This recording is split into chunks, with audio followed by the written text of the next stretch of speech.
Am I reading this right, that the Sixers sent out a press release confirming Brett Brown's contract extension, and it has Bryan Colangelo quotes in the press release? Is that just coming across the email right now? The Twitter right now? I did get an email.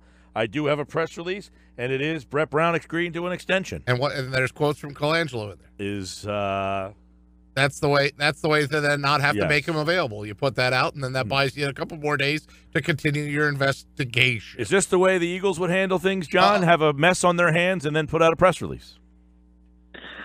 Well, the Eagles, have won the Super Bowl, so people forget the history. They had a history of doing some strange things at times. I think every organization goes through certain periods when they don't look good, but this is above and beyond. This has everything. I like your alliteration with the 30 for 30 special, and creepiness doesn't begin with T, but you got to put creepiness in there also, because people are out of control with this. But either Bryan Colangelo's got to come up with an explanation, or he doesn't. It's as simple as that at this point. Either somebody set him up and spent about 3 years doing it, or he's no longer going to be the general manager of the Philadelphia 76ers. I mean, we've seen Spygate. We've seen all these gates with the Patriots. I mean, we've seen some crazy stuff in the NFL, man, some elaborate stuff too. But, I mean, do you remember covering a story in the NFL of cover-ups and burners and whatever-ups that matches this? Well, Jane Skinner Goodell created her own burner account, which may end up happening here if it ends up being Bryan Colangelo's wife, a similar circumstance of her trying to defend her husband of what she thought were unfair criticisms. But it never reached to this degree, and she admitted it as a former member of the media. She admitted it pretty much right away. And then you have Spygate, which I think was more of sort of Eric Mangini being a little perturbed and jealous of what went on at his former stop. And I know a lot of people don't like the New England Patriots, especially here, for people who thought the Patriots beat the Eagles the first time in the Super Bowl because they cheated, but that was common occurrence in the NFL. They did nothing really that was all that much different than the rest of the teams do in the league, and similar with Deflategate, and that was overblown to an almost ludicrous degree. So I think from the NFL standpoint, it usually the narrative kind of takes off from the media interest in the sport. I don't know if I can't think of anything this strange, but I can't think of anything this strange in any sport. There's been a lot of strange things, but this goes above and beyond just because I tried to explain it yesterday. I mean, this guy's been a league executive for years and years and years. He knows how this works. If he wants to get information out there, you just give it to the reporter you want to give it to, and that's the way you do it. So it's interesting on a number of levels. Well, and essentially, I mean, allegedly, if this is in fact him behind it, or some like the Goodell thing, okay, his wife. What if this is Colangelo's wife, as some people are now, connecting some dots with the phone number? Would that absolve him of things? I mean, Goodell still has a job. Yeah, well, it's different, but Roger has a different job description. I think even if it ends up being his wife, I think it's still difficult for Bryan to survive this. Unfortunately, you can certainly, it's tough to throw your wife under the bus. It's tough to say somebody's setting me up and that person happens to be your wife. So I don't know how he escapes that if that turns out to be the case. But I think people assume, if you're married, you talk to your spouse and maybe they have that kind of information. And I don't think that's necessarily a bad thing, unless the spouse does what Mrs. Colangelo may or may not have done. We've seen it in the past, and Miko Grimes in the NFL is always defending her husband, usually in a very bombastic fashion at times, and it can be embarrassing for the husband. But in Bryan's position, I mean, it's different, and if that is the case, even if it wasn't him and it was his wife, it's still going to be tough to survive.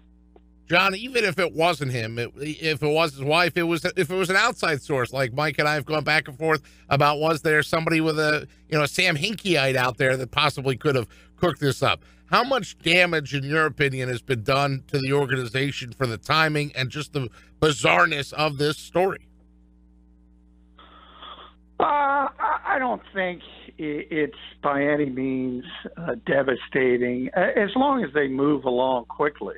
As I said, I think there's only two answers here. Either somebody did set him up, as he's claiming, or not, and it's somebody close to him, or actually him. And obviously, if it's the latter, it's not good for the Sixers. But all you have to do is move on, and by the time the next GM comes in, everything will settle down. It certainly doesn't look good in the short term.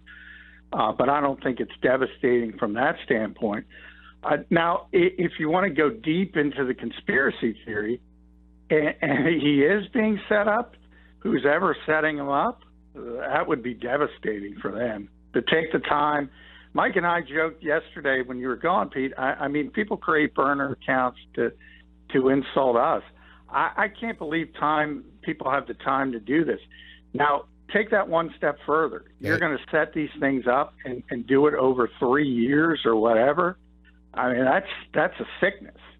So if that's the case, that person has just destroyed themselves. Well, John, that's how we essentially opened the show today, which was either A, Colangelo or somebody in his circle is behind this, or B, outside, a deranged human being set him up, and my faith in humanity has dropped substantially. I don't know which one I actually want to be the answer, because if it's a deranged individual, my faith in humanity has dropped significantly. And if it is, in fact, Colangelo or someone around him, the man's going to lose his job, and it's a sad story all in itself. I mean, look, I'm not a Colangelo guy, to be honest. Most people can figure that out. I don't think that he's he hasn't done some of the things that he has suggested, number one. I don't know that the moves he has made are a direct reflection of him. And quite frankly, I don't know that he's done anything that completely stands out. That being said, I have said many times that you must give both Colangelo and Hinkie credit for where this team currently sits. Yeah, I agree with that. I mean, one collected the assets, and the other sort of took it and started sort of putting more of a basketball approach and a team-building approach to it. And we'll never know if Sam had the ability to do that. People who like him assume he does. People who don't like him assume he doesn't have that ability. Well, bottom line is we'll never know. No. Bryan did some really good things to build the back end of this roster and get them to that run to 52 wins, but bringing in some significant bench pieces. But let's be honest, I mean, the two stars on this team are Joel Embiid and Ben Simmons, and they got those talents because of what they did before. So I agree with you. And no two talents supersede those two guys. Well, of course. Right. You can't win. The two most important pieces were essentially handed to him, and that's where it's the most bizarre disconnect between a fan base of a team that is on the precipice of greatness. Yeah, I agree. And I've said before on the show, people got to stop this at some point, and they got to say it's over. Whether you liked it, you didn't like it, It is over. The one thing we can all agree on is it's done. It's in the rearview mirror. Well, how many teams of this success, of this magnitude, John, not to cut you off, have had so much turnover at such an important position and such rockiness in that spot? I mean, you go back to Collins and DeLeo, you know, and how that ended with the Bynum trade. You know, people forget, you know, everybody talks about how long this process took, and it was 5 and 6 years of bad basketball. I said, no, it was really 2. If you think about it, they were already bad. Hinkie came in. They were bad for 2 years, and guess what? Hinkie was gone. The guy that everybody said was the reason behind the bad basketball, he was only here for 2 years. So they weren't bad. They weren't purposely bad for 5 years. They were already bad when he got here. Then they were bad for the following 2, and then here they are. So essentially, everybody acts like it was 5 and 6 years. It was essentially about 2 years of pretty bad basketball. The year that they were bad, the first year Hinkie was here, is because the team that he was left was already bad because of the Bynum trade. Yeah. Well, if you want to even go back even farther, I mean, there's tremendous revisionist history from both camps. There really is. And if you want to go back any further, these same people were, and I was there, when the Andrew Bynum trade was announced, and everybody was just head over heels in love with that trade. Absolutely. And remember, Andrew was coming off a year where I think he missed 6 games, and that was 3 or 4 were due to suspension. He was completely healthy coming off that type of year, and all of a sudden he just doesn't play. He just essentially played a couple games when he moved on, but essentially never plays again. If that deal, if Andrew Bynum of the Lakers comes here, that's a 50-plus win team right off the bat. Right off the bat. So well, and kind of real quick, to people forget, you know, the team at Iguodala, they had Thaddeus Young, they had Elton Brand, they had Lou Williams, that group. And many people that hated the process and all the tearing it down said that group, you could have kept building with that. People forget, it wasn't Sam Hinkie that decided that group couldn't win. It was Doug Collins and it was Rod Thorne who said this group can't go any further. In fact, Rod Thorne told me that. I had dinner with the man, and he said... Well, you're right. I talked to Rod about that. But there's the revisionist history. And remember, Rod's a Hall of Famer. Let's understand And that. a Mountaineer, by the way. I think you know, as a WVU guy, Rod Thorne, when this is all said and done, you know, Rod Thorne's going to be regarded as a better general manager than Sam Hinkie or Bryan Colangelo or probably the next 10 guys the Sixers bring in to have this job. That's just the reality of it. But the revisionist part is, you're right. He decided that group couldn't win a title, but he decided that group was pretty darn good if he could add a superstar, and they could be a significant title contender. And he tried to seize the moment, and he went for it. And I believe from a basketball standpoint, that was a great decision. Didn't work out. Now, all you can do as an executive is trust your medical people, and they cleared him. And remember, as I said, he was coming off a season with the Lakers where he was completely healthy. At some point, you just got to say, that's just terrible luck. And from that standpoint, then you're in deep trouble from if you're talking about building a contender. I agree. So when we talk about the revisionist history, you can go back. And as I said, both camps do it. And it's time to get over it. But as far as who's better, who's worse, I said it yesterday on the show. Right now, they both, to me, look like two of the pettiest general managers I've ever seen in the history of professional sports. Both of them. And if people can sit in their camps and defend both of them, you know, from Sam's standpoint, look, if somebody asked me the question, could this be Sam Hinkie behind this, or insert any name, I would automatically say, of course not. Of course not. A professional would never do something like that.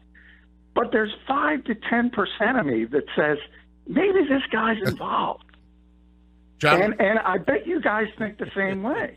If you're being honest with yourself. The fact of that But you why? would say a professional wouldn't do this, and yet here we are talking about a guy who potentially, allegedly, did something of this magnitude, which you would say. And I said he should lose his job if that were the case. If that proves to be the case, there's only two answers to this. If somebody set him up, and I don't believe, let me say this clearly, I don't believe Sam did. But in the back of my head, if you ask me, well, did R.C. Buford did this? I would say, come on, stop it. Danny Ainge, please, stop. Sam Hinkie? No, but would I be surprised? 5 to 10% of me? No, I wouldn't. John, is the Sixers GM job cursed? Because you mentioned good GMs out there like R.C. Buford, and I sit back and I look through the list and I see Gene Shue or Charles Barkley once said that he's a clown. He carries Harold Katz's golf bag. I mean, is this just a job that somebody's destined to fail in? Well, no, I mean, they've had some really good ones. You got to go back. I mean, Jack Ramsey. Pat Williams was tremendous, obviously. So, I mean, there have been, I don't believe in curses. I believe in, sometimes you hire bad people.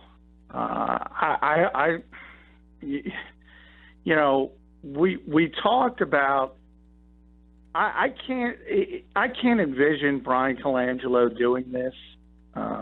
It's beyond me.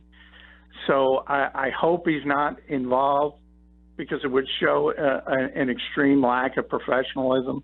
I hope it is his wife.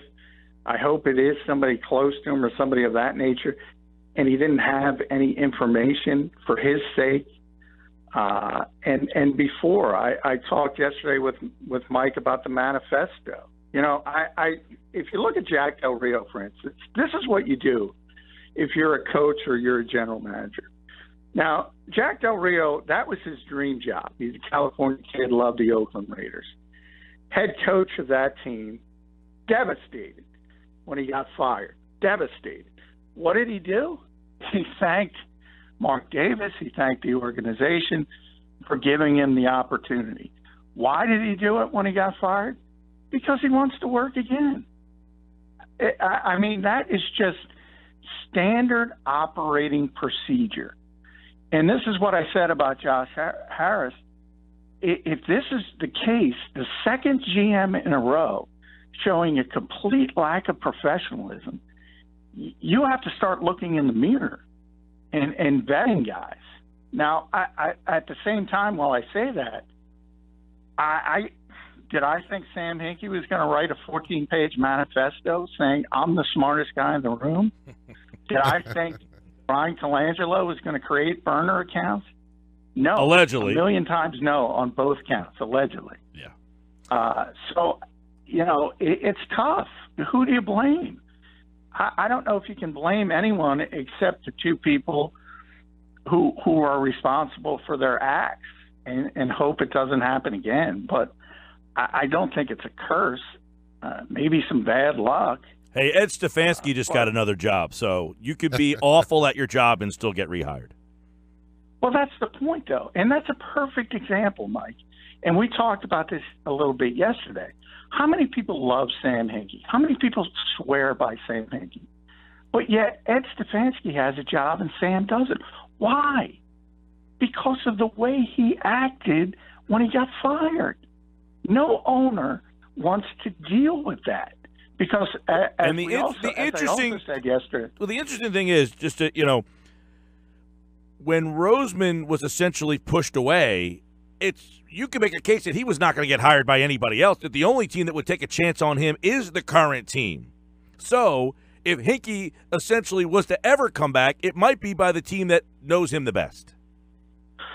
Well, no, I don't think he's coming back here, but I do think eventually he'll get another job because, as I said, he started to temper the way he acts, and he did that at the Sloan conference. And he started to realize he's been self-destructive when it comes to searching for future employment. But in the case of Howie, No, I mean, Howie had an interview set up with the Jets. The issue with Howie Roseman was because he's now a Super Bowl winner, was that sort of Chip Kelly mentality of football guy versus non-football guy.